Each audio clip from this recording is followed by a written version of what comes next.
Aman Benson. Le journal des stratèges. Boris Kalt.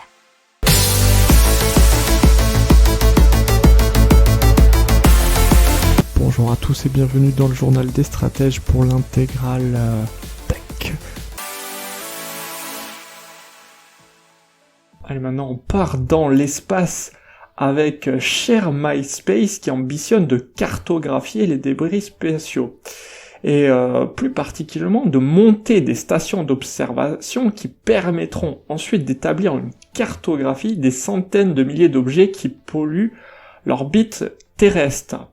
Et pourquoi ? Parce qu'ils sont potentiellement dangereux pour les nombreux satellites en activité. C'est pour ça que y a la semaine dernière, à Londres, il y a eu une conférence sur le spatial militaire où se trouvait Share My Space, et bien entendu, il y avait un gratin international de généraux et de décideurs gouvernementaux qui étaient bien sûr très intéressés par ce projet. Alors pour information, en orbite terrestre, il y aurait à peu près 900 000 objets en perdition.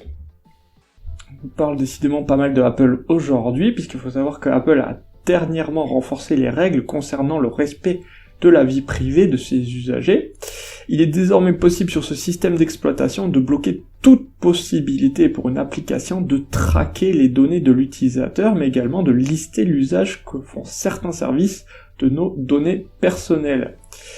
Et du coup, ça embête un peu Facebook, qui diffuse actuellement un message sous-entendant que la plateforme pourrait devenir payante pour les personnes utilisant un iPhone, puisqu'effectivement, il y a beaucoup de données qui sont utilisées par Facebook et monétisées, puisque ça fait partie vraiment de leur business model, et là, avec ce système d'Apple, ils tombent par terre.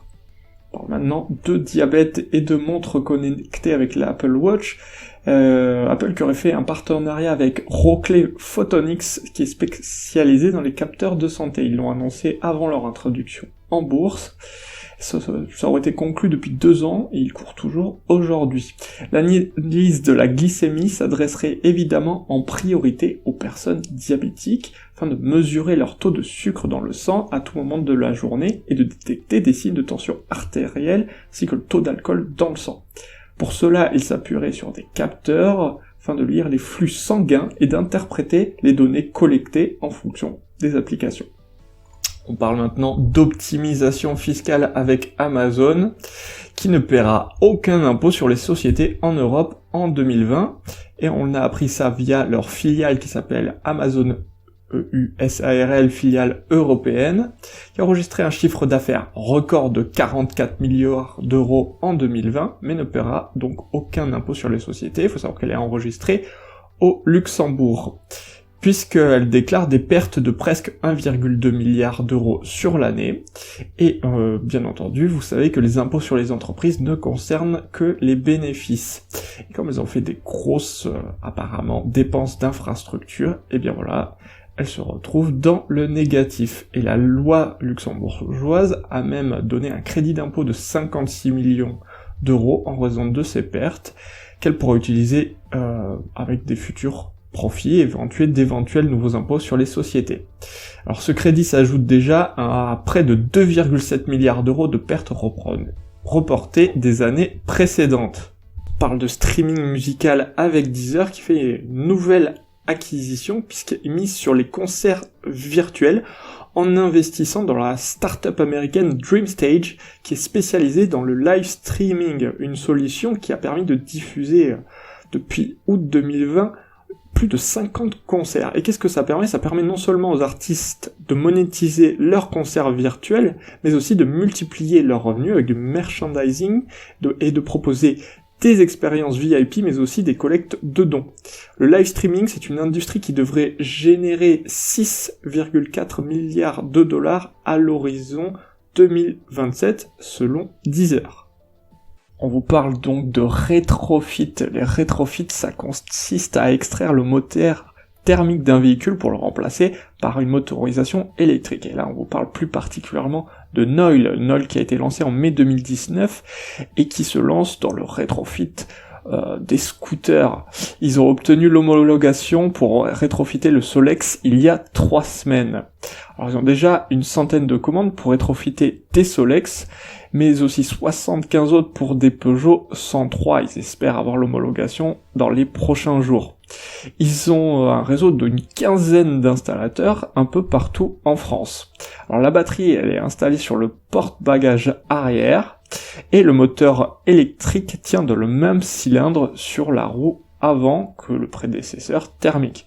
Alors, il ne dépasse pas les 30 km/h et a une autonomie d'une trentaine de kilomètres, et la batterie est amovible. Alors ils espèrent une 3e homologation pour les Vespa PX d'ici la fin de l'année. Dans les 3 années à venir, ils aimeraient aussi obtenir des homologations de kits d'électrification pour 15 à 20 modèles de 50 à 125 cm3.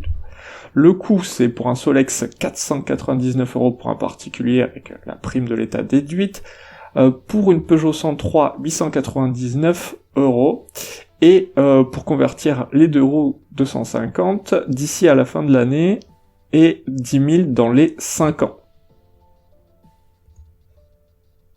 On parle maintenant de Bro, qui est une innovation française qui a vu le jour en 2018 en région lyonnaise. C'est un appareil qui prend la forme d'un Y, et d'où son appellation originale YY. La brosse fait penser à un protège-dents, et toutes les dents sont ainsi englobées.